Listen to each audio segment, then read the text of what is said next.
হি অবরকাতুহু। সম্মানিত দর্শক, শেখ হাসিনাকে নিয়ে বেশ কয়েকটি পিলে চমকানো খবর এই মুহূর্তে ইন্টারনেটে বিভিন্নভাবে প্রচারিত হচ্ছে। ভারতের একটি অনলাইন গণমাধ্যম তারা বলার চেষ্টা করছেন যে শেখ হাসিনাকে উৎখাতের পেছনে ভারতীয় গোয়েন্দা সংস্থা তাদের একটা হাত ছিল এবং মার্কিন ডিপ স্টেটের যে থিওরি পলিসি অনুযায়ী যারা এই বাংলাদেশের রেজিম চেঞ্জের ব্যাপারে দায়িত্বরত ছিলেন, যেমন পিটার ডি হাস, ডোনাল্ড লু।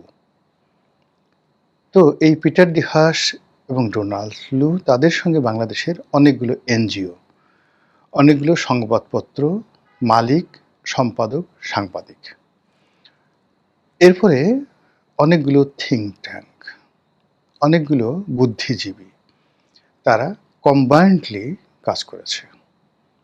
এরা কেউ হয়তো কোনো পত্রিকায় চাকরি করেছে, কেউ টেলিভিশনে চাকরি করেছে, কেউ হয়তো কোনো গবেষণা প্রতিষ্ঠানের সেই নাম করে মূলত মানুষজনকে এই রেজিমের বিরুদ্ধে, অর্থাৎ শেখ হাসিনা রেজিমের বিরুদ্ধে খেপিয়ে তুলেছে। এজন্য আমেরিকার যে ফান্ড, গোপন ফান্ড, মিলিয়ন মিলিয়ন ডলার তারা এই বাংলাদেশে বিনিয়োগ করেছে এবং বহু মানুষ আমাদের এই সমাজে ভদ্রবেশে তারা বসবাস করছে, বা যাকে বলা হয় এখন তাদের অনেকের মুখোশ খুলে গেছে। কিন্তু তারা যে অনেকে রয়ের এজেন্ট ছিল, অনেকে যে আমেরিকার এজেন্ট রূপে সরকারের বিরুদ্ধে, সরকার পরিবর্তনের জন্য তারা কাজ করেছে, এটা এখন বাংলাদেশে মোটামুটি ওপেন সিক্রেট, এবং এটা ভারতের পত্রপত্রিকা প্রকাশ করে দিয়েছে। এ গেল এক। ২ নম্বর হলো যে আমরা যেটা জানি বা আমরা মোটামুটি সবাই কনভিন্সড যে এখানে আমেরিকা, বাইডেন প্রশাসন তারা শেখ হাসিনার বিরুদ্ধে দীর্ঘদিন যাবৎ প্রচেষ্টা চালিয়ে আসছিল, এবং এই তাদের যে প্রচেষ্টাটা চলছে এটা আমরা প্রথম জানতে পারি ইমরান খানের মাধ্যমে। ইমরান খান যখন ক্ষমতাচ্যুত হন, তিনি তখন বলেন যে মিস্টার ডোনাল্ড লু নামক একজন কর্মকর্তা, তিনি পাকিস্তানের গোয়েন্দা সংস্থা আইএসআই এবং পাকিস্তানের যে সেনাপ্রধান এখন অসীম মুনির, তার আগে যিনি ছিলেন মিস্টার বাজওয়া, তো এদের একটা কম্বাইন্ড যে চক্রান্ত, সেই চক্রান্তের ফলে ইমরান খানের নির্বাচিত সরকার ফেল করে এবং তার বিরুদ্ধে একটা রাজনৈতিক কু তৈরি করা হয়। রাজনৈতিক কু এবং মিলিটারি কু একত্রে তাকে ক্ষমতাচ্যুত করা হয়, কিন্তু সেখানে কিন্তু গণ আন্দোলন হয়নি। কিন্তু বাংলাদেশে যেটা হয়েছে সেটা হলো পাকিস্তানে যে ঘটনাগুলো ঘটেছে সেই ঘটনার সঙ্গে সঙ্গে আবার রাজপথে জনগণের যে সম্পৃক্ততা, এটা ইন এডিশন করা হয়েছে। সবচেয়ে ভয়ঙ্কর ব্যাপার হলো যে শেখ হাসিনা যাদেরকে বিশ্বাস করতেন, ঘনিষ্ঠভাবে বিশ্বাস করতেন, চোখ বুঝে বিশ্বাস করতেন, এবং মনে করা হতো যে এরা শেখ হাসিনা, সজীব ওয়াজেদ জয়, সাইমা ওয়াজেদ পুতুল, শেখ রেহানা তাদের একেবারে ঘনিষ্ঠজন, ডান হাত বাম হাত। এই সমস্ত লোক যে বিএনপির সাথে যোগাযোগ রাখত, এই সমস্ত লোকজন যে আমেরিকার সাথে যোগাযোগ রক্ষা করতো, এই সমস্ত লোকজন যে যাকে বলা হয় শেখ হাসিনার পতনের জন্য শেষ মুহূর্ত পর্যন্ত তারা ছিল, এবং যাদের নাম আসছে একের বাই নেম ভারতীয় পত্রপত্রিকায়, যাদের নাম আসছে প্রমাণ সহ, এটা রীতিমতো রাজনীতির ইতিহাস পাল্টে যাবে। এই যদি হয় মুনাফিকি, মানে আপনি রাস্তা থেকে একজন লোককে ধরে আনলেন, সারা দেশের মানুষ যাকে সিসি করছে, আপনি তাকে বুকে আগলে রাখলেন বিশ্বাস করে, সেই মানুষটি আপনার পতনের জন্য আপনার শত্রুপক্ষের সঙ্গে বৈঠক করছে, হাত মিলাচ্ছে, আর প্রতিটা মুহূর্তে ক্ষণে ক্ষণে আপনার সমস্ত কথাগুলো নিয়ে প্রতিপক্ষের কাছে বলে দিচ্ছে। ঠিক সেম ঘটনা শেখ হাসিনার ক্ষেত্রে ঘটেছে। এটা এখন মানে মোটামুটি যখন ভারতীয় পত্রিকা তথ্য প্রমাণ সহকারে বলছে, এবং এগুলো ইন্টারনেটে যখন বিভিন্ন ইউটিউবার, কন্টেন্ট ক্রিয়েটাররা দেশি বিদেশি তারা আলাপ আলোচনা করছে, এতে করে যারা রাজনীতির এখন যারা খেলোয়াড় কিংবা আগে যারা খেলছেন সবাইকে রীতিমতো কিং কর্তব্য বিমূঢ় করে ফেলেছে। আমরা বঙ্গবন্ধুর হত্যাকাণ্ডের সময়টিতে খন্দকার মোশতাকের বেইমানি দেখে আমরা হতবাক হয়ে যাই। কিন্তু খুব অল্প লোক জানেন যে আসলে তিনি কি পরিমাণ বেঈমান ছিলেন এবং কোন পর্যায়ের বেঈমান ছিলেন।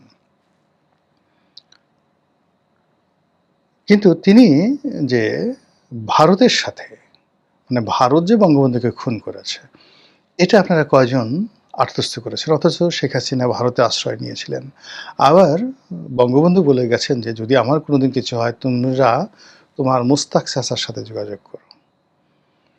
এবং শেখ হাসিনা নিজে সেটা পরবর্তীতে বলেছেন, হুমায়ুন রশীদ চৌধুরীকে বলেছেন। তিনি তখন জার্মানিতে ছিলেন রাষ্ট্রদূত। তো তার কাছে যখন বললেন যে, "আমার বাবা বলে গেছেন মুস্তাক চাচার সাথে যোগাযোগ করার জন্য।" তখন তিনি আফসোস করলেন মনে, মনে যে, "হায় আল্লাহ!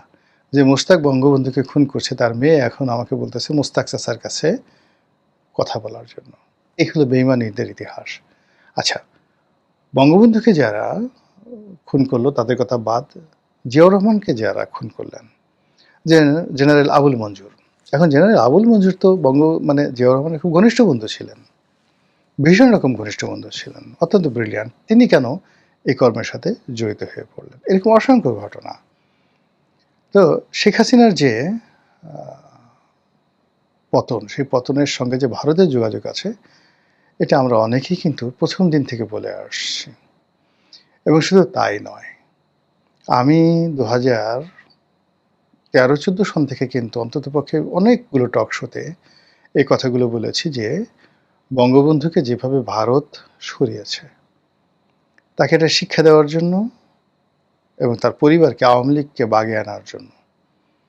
একইভাবে শেখ হাসিনাকেও ভবিষ্যৎ থেকে ক্ষমতার থেকে যদি সরানো হয়, এই দিল্লি এবং এই মোদি তারাই করবে। এবং তার পতনের পর এখন নর্থ ইস্ট বা অন্যান্য যে সমস্ত পত্রপত্রিকা প্রকাশ করছে, কিন্তু আগস্ট মাসের ৫-৬ তারিখে একের পতনের দিনে আমি বললাম যে এই ঘটনাটা যেটা ঘটেছে তার সঙ্গে ভারতের হাত আছে। উনি ভারতে আশ্রয় নিয়েছেন, কিন্তু তাকে ভারত আশ্রয় দিয়েছে মূলত তাকে টাইট দেওয়ার জন্য, তাকে বোঝানোর জন্য, শেখানোর জন্য এবং তাকে ট্রাম্প কার্ড হিসেবে ব্যবহার করার জন্য।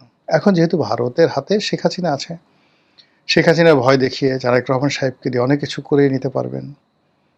অথবা তারেক রহমান সাহেব যদি কথা না শুনেন, শেখ হাসিনাকে সরি বলিয়ে তুমি তো এই কাজগুলো করেছো। বিপদে পড়লে তো মানুষ সবই স্বীকার করে। তিনি স্বীকার করলেন, হ্যাঁ, আমি যদি ভবিষ্যতে আবার ক্ষমতায় ফিরে পাই, আমি আর এই সমস্ত কাজ করব না। আমি চীনের কাছে যাব না। চীন আমাকে তো রক্ষা করেনি। আমি মানে ভারতের অধীনস্থ থাকব। এই দেশের মানুষের জন্য এত কিছু করেছি, এই দেশ তো আমার পাশে দাঁড়ায়নি। কাজেই তোমরা যদি আমাকে ক্ষমতায় বসাও, আমরা তোমার পক্ষে থাকব। তো এই যে তাকে দিয়ে আবার যদি বাংলাদেশে তাকে অনুপ্রবেশ করানো হয়, তখন কি ধরনের একটা ইতিহাস হবে? এটা ভারতীয় রাজনীতির এরকম একটা কৌশল। এবং এটা ভারত যেভাবে করছে, আমেরিকা যেভাবে করছে, এই যে এখন দেখেন বাশার আল আসাদকে এখন রাশিয়াতে পুতিন আশ্রয় দিয়ে রেখেছে এবং যেকোনো সময় যখন ধরেন ইরান জয়লাভ করে, ইরান যদি জয়লাভ করে তাহলে সিরিয়া ১ সপ্তাহে বর্তমানে যারা ক্ষমতায় আছে ১ সপ্তাহ সিরিয়া তারা ক্ষমতায় থাকতে পারবে না। আমেরিকার পরাজয়ের পর ইরান মুহূর্তের মধ্যে সেখানে তাদের কর্তৃত্ব প্রতিষ্ঠা করে ফেলবে এবং সেই কর্তৃত্ব প্রতিষ্ঠা করার পর সেখানে বাশার আল আসাদ ফেরত আসবে। আবার দেখেন ইরানের যে রেজা শাহ পাহলভি, তিনি মারা গেছেন, কিন্তু তার ছেলেকে এখনও আমেরিকা লালন পালন করছে এবং এখন পর্যন্ত সেই ১৯৭৯ সন থেকে আজ অবধি তারা প্রাণান্ত চেষ্টা করে যাচ্ছে কন্টিনিউয়াসলি যে সেখানে একটা রেজিম চেঞ্জ করে তাদের যে পছন্দের মানুষ সেই রেজা শাহ পাহলভি তার ছেলে এখন যিনি আছেন তাকে আবার ক্ষমতায় তারা বসাবে। তো এগুলো সাম্রাজ্যবাদী শক্তিগুলোর একটা কৌশল থাকে এবং সেই কৌশলটা ভারতীয় পত্রপত্রিকা প্রকাশ করে দিয়েছে। এ গেল এক।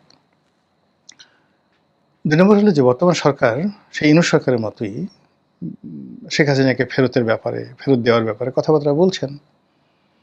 আর এই সকল কথাবার্তা শুনে ভারত, আচ্ছা ঠিক আছে দেখি, আমরা গবেষণা করি ফেরত দেওয়া যায় কিনা। হাও বলছে না, নাও বলছে না। এটা নিয়ে আওয়ামী লীগকে ভয় দেখাচ্ছে।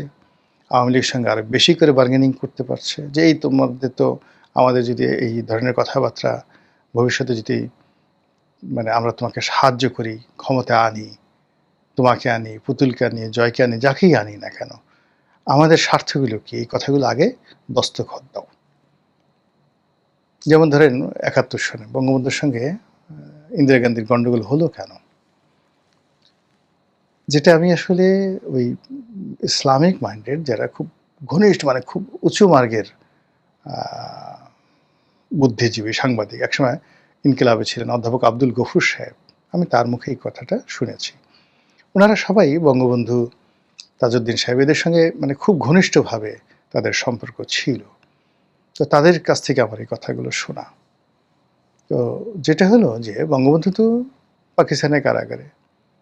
আর মুক্তিযুদ্ধ চলছে। তাজউদ্দিন সাহেব প্রবাসী সরকারের প্রধানমন্ত্রী। কলকাতাতে থাকেন।